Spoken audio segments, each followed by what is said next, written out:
s'asseoir. Avant d'entendre la lecture dans l'Épître aux Hébreux au chapitre 6, du chapitre 6, verset 11 au chapitre 7, verset 3, je vous invite à la prière. Il était une fois la parole, venue de loin, de très loin, venue d'ailleurs, venue de l'autre.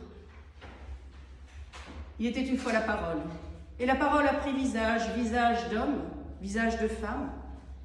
Elle s'est faite tendresse, elle s'est faite écoute et attention. Elle s'est faite aussi semence d'avenir. Il était une fois la parole, une parole qui devint groupe, une parole qui devint foule, une parole qui devint fête, une parole qui devint joie, une parole qui devint peuple, une parole qui devint verbe. Alors y aura-t-il un peuple pour ouvrir les tombeaux s'ouvrant comme une fleur?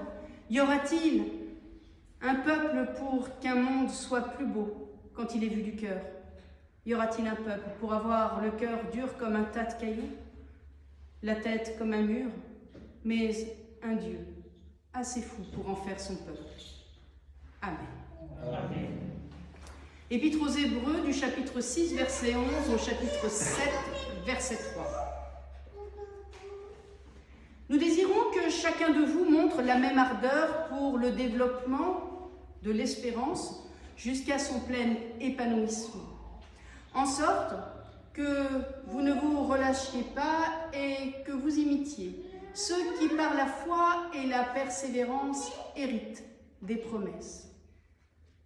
Lorsque Dieu fit la promesse à Abraham, ne pouvant jurer par un plus grand que lui, il jura par lui-même et dit « Certainement, je te bénis et je te bénirai, je te multiplie et je te multiplierai encore. » Et c'est ainsi qu'Abraham, ayant persévéré, obtint la promesse.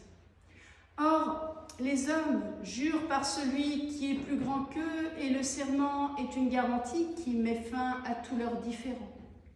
C'est pourquoi Dieu, voulant montrer avec plus d'évidence aux héritiers de la promesse l'immuabilité de sa résolution, intervint par un serment, afin que, par deux choses immuables, dans lesquelles il est impossible que Dieu mente, nous trouvions un puissant encouragement. Nous dont le seul refuge a été de saisir l'espérance qui était proposée. Cette espérance, nous la possédons comme une encre de l'âme, sûre et solide. Elle pénètre au-delà du voile, là où Jésus est entré pour nous comme précurseur, ayant été fait grand prêtre pour l'éternité, à la façon de Melchisédek. En effet, ce Melchisédek était roi de Salem, prêtre du Dieu très haut. Il alla au-devant d'Abraham lorsqu'il revenait d'avoir vaincu les rois d'Abraham et les bénit. Il lui donna la dîme de tout, à lui qui est tout d'abord roi de justice, d'après la signification de son nom, ensuite roi de Salem, c'est-à-dire roi de paix. Il est sans père, sans mère, sans généalogie, il n'a ni commencement de jour ni fin de vie, mais il est rendu semblable au Fils de Dieu. Ce Melchisédek demeure prêtre pour l'éternité. Seigneur, ta parole est une lampe à nos pieds, une lumière sur nos sentiers. Ta parole est la vérité, sanctifie-nous par ta vérité. Amen. Amen.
Chers frères et sœurs, comment peut-on raisonnablement espérer alors qu'on ne sait pas ce qui va nous tomber dessus et on en fait l'expérience de façon particulièrement prégnante depuis plus d'1 an maintenant avec cette pandémie du Covid. On ne sait pas ce qui va nous arriver dans les jours, dans les semaines, dans les heures, même les années qui viennent. Alors, je pense qu'il est important de prendre le temps de regarder comment la Bible cherche à nous parler d'espérance. Comment se saisir de l'espérance qui est proposée par Dieu, mettre aussi de l'ardeur à développer notre propre espérance jusqu'à son plein épanouissement et puis saisir cette espérance comme une ancre sûre et solide pour notre vie. Alors, la première chose, je crois, qu'on peut noter dans ce texte de l'Épître aux Hébreux, c'est l'espérance qui nous est proposée et que ce n'est pas si facile pour nous de prendre le temps et l'audace de l'espérance. Pourtant, on le sait, il y a 1000 petits espoirs que nous avons dans notre vie et ils ne sont pas mauvais en eux-mêmes, mais malheureusement, il leur manque la profondeur de ce qu'on appelle l'espérance, en ne restant qu'à la surface des choses, au gré, on le sait, de nos désirs instantanés. Alors, c'est décevant même quand ces petits moments de bonheur sont réalisés. Et pourtant, la Bible continue de nous parler d'espérance. Elle nous est proposée ici, non pas comme une chose abstraite ou comme une utopie qui nous parlerait de lendemain glorieux, ni d'une attitude mentale qu'on pourrait qualifier d'optimiste. L'espérance dont nous parle la Bible est en réalité bien plus concrète que ce que nous pouvons même imaginer. Ce qui nous est dit ici de notre rapport à l'espérance pourrait avoir été écrit pour notre santé physique ou même pour un capital financier qu'il faudrait recevoir, puis le développer et avoir ainsi une santé et une fortune qui nous serait vraiment garantie. L'espérance, et c'est de ça dont je veux parler, est une chose très concrète, comme une sorte de muscle que l'on peut fortifier, que l'on peut travailler, comme une corde que l'on peut attraper et saisir à pleine main, et c'est ça qui est nouveau avec la Bible. Car souvent, on sait, l'espérance est conçue comme quelque chose qui concerne seulement l'avenir, quelque chose qu'on aura plus tard avec un peu de chance, et on espère pas trop de malchance, et cela occupe beaucoup nos préoccupations. Alors ce qui fait que notre espérance est bien souvent comme une attente angoissée devant le futur, c'est que nous n'arrivons pas à l'envisager comme quelque chose de promis pour maintenant.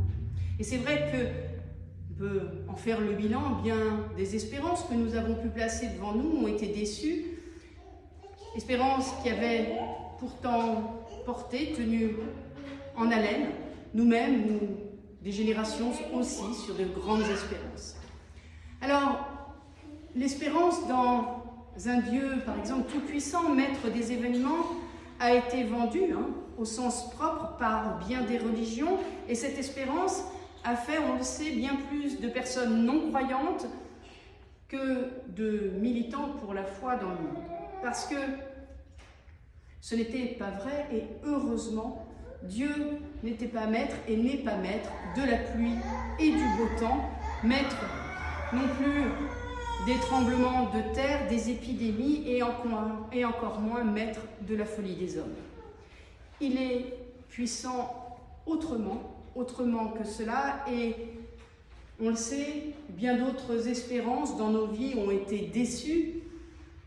Il y a eu des progrès dans les techniques, dans certaines prises de conscience. C'est vrai que grâce à cela, la vie était un peu plus sûre, un peu plus confortable qu'autrefois pour bien des gens, mais cela n'a en réalité rien ajouté en termes d'espérance. Finalement, l'espérance que donne la foi s'en sort pas si mal. Et encore, c'est avec le handicap de tout ce que l'on peut nous vendre comme idée préconçue de Dieu, ce que je pourrais qualifier de salade, pour nous dire un Dieu qui pourrait tout réaliser d'un claquement de doigts. Alors pourquoi est-ce que l'espérance qui vient de Dieu reste quasiment, ou pour le dire autrement, la seule rescapée de cette faillite, de ce qu'on pourrait appeler les grandes espérances? Eh bien parce que, comme nous le dit le texte de l'Épître aux Hébreux, l'espérance qui nous est proposée par Dieu est une espérance que l'on peut saisir, et on peut la saisir vraiment à pleine main. C'est une espérance qui se développe quand on l'entraîne, c'est une espérance solide et sûre, et en plus c'est une espérance tout-terrain. Une espérance que Dieu nous offrait et dont nous nous sommes saisis, cette espérance, nous la possédons comme une encre de l'âme sûre et solide. Elle pénètre au-delà du voile. Vous vous rappelez, c'était dans notre texte lu tout à l'heure. Alors cette espérance n'est donc pas tant une attente, elle n'est pas un futur, mais c'est une espérance pour maintenant. C'est un présent fiable, un présent aussi prometteur, et elle est une confiance éprouvée. Alors, comment est-ce qu'on va bien pouvoir expliquer cela? Imaginons un ami avec qui nous avons partagé beaucoup de choses et qui ne nous a pas lâchés dans les moments difficiles, là où tant d'autres nous ont lâché la main. Il existe ainsi dans notre vie, dans notre relation, des liens solides, si vrai qu'ils sont comme garantis. Nous savons qu'ils sont ce qu'ils sont et qu'ils seront plus forts aussi que les aléas de notre vie, qu'ils sont là, pour le dire autrement, comme le meilleur, pour le meilleur et pour le pire, que survienne la pluie ou encore le beau temps, la guerre ou de terribles choses. Alors, l'espérance dont il est question ici est, je crois, de cet ordre, elle est de celle d'un Dieu qui s'approche de nous. Et Abraham est le type même de celui qui fonde son espérance sur ce vécu, nous dit l'apôtre Paul dans la première, pas dans la première, il n'y en a qu'une, dans l'Épître aux Romains, au chapitre 4, quand il nous dit « Espérant contre toute espérance, Abraham eut confiance et devint ainsi le père d'un grand nombre de nations. » Vous savez que Abraham est au cœur même de l'Épître aux Romains, le chapitre 8, y faisant totalement référence. Alors oui, Dieu s'est approché de lui, il a senti qu'il pouvait lui faire confiance et Abraham, lui, en retour, a senti qu'il pouvait faire confiance à Dieu, qu'il avait confiance dans cette présence aimante, présence qui fait du bien, qui lui a permis de se tenir debout, d'avancer, d'oser faire le pas. Alors, on le sait, l'espérance d'Abraham, fondée sur sa confiance en Dieu, ne va pas lui garantir une vie facile et une vie sans encombre. Ils connaîtront la famine avec sa femme, l'exil, la traîtrise, la stérilité. On voit que Dieu, dont nous parle Abraham, dont il est question avec Abraham, n'est pas un Dieu qui maîtrise tous les aléas de la vie, mais un Dieu qui accompagne, un Dieu qui fait du bien et un Dieu qui bénit vraiment.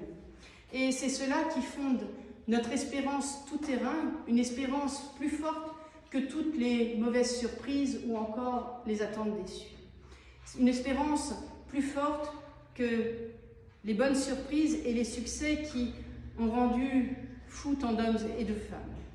Non, Abraham garde la foi et sa foi est l'expression d'une espérance vraie. Il la saisit, cette espérance, il l'affine, elle nourrit sa réflexion, elle va aussi nourrir ses expériences, sa prière et ses rencontres successives avec Dieu. Mais alors, vous allez peut-être me dire, moi, dans tout ça, je ne suis pas Abraham, et peut-être que je n'ai jamais senti réellement la présence de Dieu, peut-être parfois dans la prière, mais je me sens souvent seule et face à moi-même. Alors c'est possible, tout cela, ça peut venir, et si ça ne vient pas, c'est pas grave, cela n'empêche absolument pas de prier, ça n'empêche pas de prendre un temps pour essayer de se rapprocher de Dieu, d'essayer d'en faire l'expérience. Je pense qu'à peu près 50% des gens qui fréquentent les églises ont eu la chance d'avoir cette expérience plus ou moins fortement, plus ou moins fréquemment de la présence de Dieu. Alors tant mieux pour cette moitié de paroissiens, car cette espérance, on le sait, est fondatrice. Elle fonde une confiance plus forte que tout ce qui peut arriver dans notre vie de bon ou mauvais. Mais il va encore rester à affiner cette espérance, à la laisser décanter, à la laisser se développer jusqu'à son plein épanouissement, comme nous propose le texte. Et puis, si vous faites partie de la deuxième moitié, qui n'ont pas encore vécu cette expérience de la présence de Dieu, cette disposition de sentir la présence de Dieu, eh bien, rassurez-vous, ce n'est pas anormal, ce n'est pas si grave, parce que Dieu a bien des ressources. Et comme notre corps a 5 sens pour s'ouvrir au monde, pour être profond, a bien plus que le seul sentiment religieux que nous pourrions avoir pour saisir l'espérance de Dieu qu'il nous propose. Oui, Dieu choisira son moyen, il a d'autres moyens pour passer au-dessus du voile à la suite du Christ. Abraham nous dit, le texte est vainqueur de tous les rois selon les habitudes de l'époque. Les rois vaincus viennent donner à Abraham leur part de richesse. Alors oui, on peut un jour recevoir dans nos vies la présence de Dieu là où nous ne l'attendons pas et par les moyens que nous n'attendons pas. Je crois que ce qui reste à chacun, quand on en a fait cette expérience, c'est la trace d'une visite de Dieu. Et c'est la trace aussi et la preuve que nous avons reçu la justice et la paix. Et peut-être que cela ne s'est jamais exprimé comme une présence réelle de Dieu en nous, et pourtant c'était bien cela. Et c'est pourquoi je crois que Dieu reste une source inépuisable d'espérance pour chacun de nous. La joie de ne pas être simplement un être mort, un être sans vie comme une bûche et un caillou, mais un être qui sait toujours espérer. Et cela veut dire accepter de se sentir vivant, accepter de rendre grâce et accepter de se saisir de cette présence insondable de Dieu. Abraham nous invite à prendre le temps, mais aussi les moyens d'honorer la source de cette dynamique dans notre existence, de l'honorer aussi par tout notre être et par notre pensée. Alors parfois, cela nous fait passer de l'autre côté du voile, comme la prière peut nous permettre parfois de le faire, de façon consciente ou furtive, passer de l'autre côté du voile, comme le Christ. On le sait, une fois par an, le grand prêtre entrait dans le lieu saint du temple de Jérusalem et ce n'était qu'un geste symbolique et il passait ce voile. Il passait de l'autre côté, en présence même de Dieu. Alors oui, peut-être que nous ferons cette expérience de vivre cette rencontre particulière avec Dieu, ce moment où l'espérance prend corps, aujourd'hui et maintenant dans notre vie. Alors nous pourrons la saisir à pleine main, cette espérance que Dieu tend à chacun et à chacune. Alors nous dit l'Épître aux Hébreux, nous pouvons recevoir, obtenir la promesse, la seule qui soit solide, la seule qui soit sûre, cette promesse qui nous est faite par Dieu lui-même. Alors c'est presque plus qu'une espérance, c'est une confiance intime, une conviction intime que nous avons expérimentée de façon consciente ou que nous avons pressenti à certains moments, mais ça a toujours été un puissant encouragement pour avancer. Saisir cette espérance, c'est comme trouver un enfant dans un panier au détour d'un buisson et de le prendre dans ses bras, un enfant que nous ne connaissons pas, comme la fille du Pharaon adopte Moïse dans le livre de l'Exode. C'est presque rien, un bébé, et pourtant tout est là, tout est déjà là. La vie, la personnalité, l'espérance vivante que l'on peut prendre dans ses bras et qu'on ne peut empêcher de vivre. L'Épître aux Hébreux, avec une pleine ardeur, nous dit que pour travailler à son développement, il nous faut du courage, de la force et lui donner son plein épanouissement. Alors, l'espérance que Dieu nous donne est ainsi, elle est réelle. Tout est déjà là, tout nous est déjà donné par Dieu, tout nous vient de lui. Tout est déposé comme un bébé dans nos bras. Et pourtant, on le sait, avec un enfant dans les bras, tout reste encore à faire. Cette espérance que Dieu nous donne n'est pas une espérance décevante, elle est pleine de promesses à réaliser. Elle nous fait découvrir que le monde est bien moins mauvais que ce que l'on pouvait penser, parce que Dieu a tellement aimé le monde qu'il l'a créé aussi beau qu'un petit enfant, à la fois rempli de promesses et ayant encore besoin de tellement de soins pour le développer. Alors, nous sommes dans ce temps de l'entre-deux, nous dit le Christ. Le royaume s'est approché, il est déjà en nous et au milieu de nous comme en germe. Nous sommes dans cet entre-deux, nous dit encore le Christ, l'heure vient. Elle est déjà là. Nous n'avons plus à attendre je ne sais quoi. La promesse de Dieu n'est pas seulement que Dieu nous bénira, il y a aussi un redoublement du verbe bénir en deux formes. Dieu nous a bénis aujourd'hui, nous dit le texte, et il nous bénira encore. Dieu nous a augmentés et il nous développera encore comme un petit enfant. Déjà, l'espérance que Dieu nous a offerte est là, elle est présente dans nos bras, il n'y a plus qu'à. Et pour ce faire, il faut accepter de voir le monde plus beau, plus libre, accepter de voir la bénédiction de Dieu offerte à tous. Et si la tempête souffle, peut-être qu'il faut garder confiance, garder l'espérance. Par notre intelligence qu'il nous a donnée, nous avons la capacité de voir plus loin que la météo et garder en nous force et espérance. Amen.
Et nous confessons notre foi. Nous croyons en Dieu qui nous appelle à œuvrer à ses côtés en vue de maintenir le monde et de le faire chaque jour nouveau. Il est notre lumière et nous avons besoin de son amour, tout comme lui aussi, il a besoin de notre amour. Nous croyons que Christ est venu tout être pour porter sa souffrance et son espérance et lui indiquer le chemin de la vie et de la joie. Il est à nos côtés, que nous soyons ou non capables de le reconnaître, et nous avons confiance en lui, tout comme lui aussi, il a confiance en nous. Il nous a donné son esprit, qui nous ressource et nous appelle, afin que nous ne restions pas au dehors, mais que nous puissions contempler sa joie. Nous croyons que Dieu établira un jour sur la terre son royaume, qu'il transformera notre monde et nous transformera nous-mêmes. En vue de ce royaume, il nous appelle à former un peuple nouveau et il nous conduira jusqu'à ce matin éternel où nous saurons reconnaître en tout visage son visage, en tout être et en tout regard l'image de sa présence à nos côtés. C'est en lui et en lui seul que nous plaçons notre foi, car c'est lui et lui seul qui peut nous conduire à la vie. Amen. Amen.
Bon, d'abord, merci d'être tous là. Trois annonces. La première, c'est si quelqu'un voulait bien me donner un coup de main, on pourrait couper l'herbe cette semaine. On pourrait même aller jusqu'à couper les arbres, donc en sortie de culte là, ou bien pour ceux qui nous écoutent en vidéo, passez-moi un petit coup de fil pour me donner la date à laquelle vous voudriez vous associer à cette petite opération, qui n'en a pas pour longtemps. Il faudra couper les arbres après, mais à la limite on peut pas le faire aujourd'hui ou cette semaine, mais il faudrait absolument couper l'herbe pour que ça soit propre et que ça ne ressemble pas à un champ, je dirais, en friche. Ah, c'est la première chose. La deuxième chose, c'est nous sortons de la période de confinement, donc on va pouvoir, je l'espère, reprendre l'école du dimanche et le catéchisme. Et pasteur, tu as prévu ça quand? Est-ce que tu l'as prévu? Pas pour l'instant. Pas pour l'instant. Moi j'attends les nouvelles, mais voilà, dès que c'est possible, on reprend. Il faudrait qu'on puisse redémarrer ça si c'est possible. Je crois qu'on Logiquement, c'est le week-end du 8 voilà. qui était prévu. Alors on avait prévu initialement un week-end de catéchisme, mais c'est pas possible. On avait envisagé de faire une journée complète, mais ça risque d'être compliqué aussi. Donc voilà, le week-end du 8, donc ça doit être le 9, je ne dis pas de bêtises, ça doit être le 9 mai. Il y aura donc la catéchèse normalement, si nous ne sommes pas confinés. On ne le sera pas, il faudra bien qu'on en sorte un jour. Oui, je suis d'accord. De toute façon, vous savez ce qui se raconte sur les réseaux sociaux, c'est que le variant français est en train d'arriver et que donc on va s'en sortir puisqu'il va être en grève. Donc, il n'y a pas de problème. La troisième chose, c'est comme on s'approche tout doucement aussi de la période à laquelle on peut se rendre et on peut voyager un peu plus loin, cette semaine, on va commencer, le pasteur et moi, à passer les premiers coups de fil pour venir vous rencontrer. Vous savez que nous n'aurons plus de pasteur normalement à partir du 1er juillet. Et si on veut que notre communauté continue d'exister, il va falloir s'organiser, il va falloir voir comment on fait tout ça. Il va falloir aussi parler un petit peu du projet sur le Grand Temple. Donc deux thèmes essentiels à cette discussion. Et donc on viendrait chez vous, ou bien vous venez ici au Temple, comme vous préférez, pour qu'on discute à peu près 1h30, quelque chose comme ça, par petits groupes de 3 à 5 au maximum.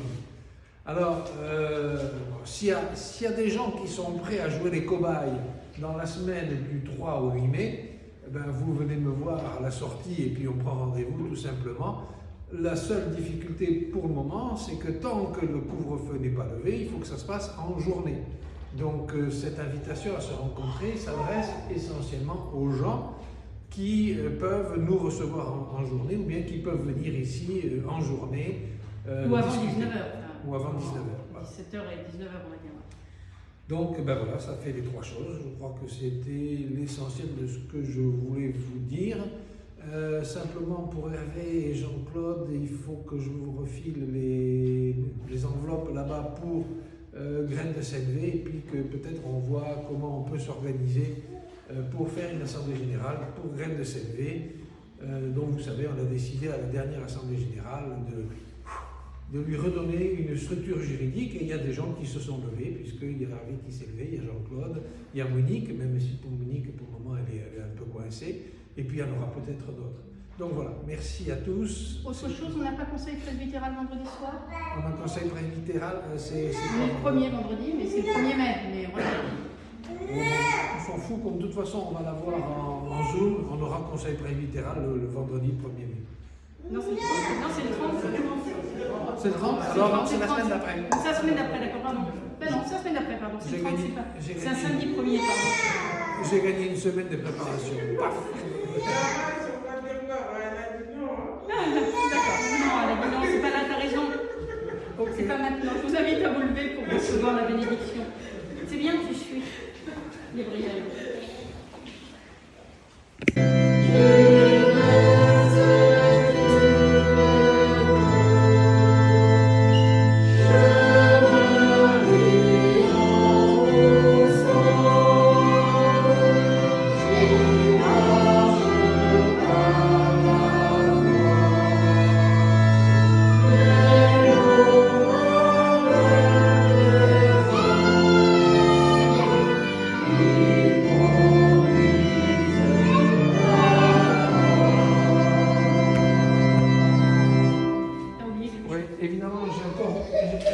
oublié une chose, je vous rappelle que le 28 mai à 8 18h heures.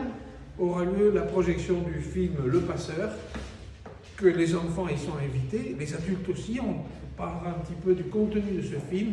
C'est un film très très actuel sur les questions qui se posent à nos sociétés en règle générale. Et donc je vous invite à venir nombreux le samedi 18 mai à 18h. C'est un vendredi. Un vendredi 18 mai à 18h. Non, c'est 28. Oui. 28 alors. Là, tu viens de dire 18. Ah oui. 28. 28, vendredi 28 mai à 18h pour voir ce film et discuter un petit peu entre nous. C'est aussi très intéressant et très utile pour les adolescents ou les adolescentes. Donc on vous attend, tous les catéchumènes ce jour-là, bien entendu, mais aussi les parents. Voilà. Bon dimanche et bonne semaine à tous. Merci Christophe et Jérémia pour la musique ce matin.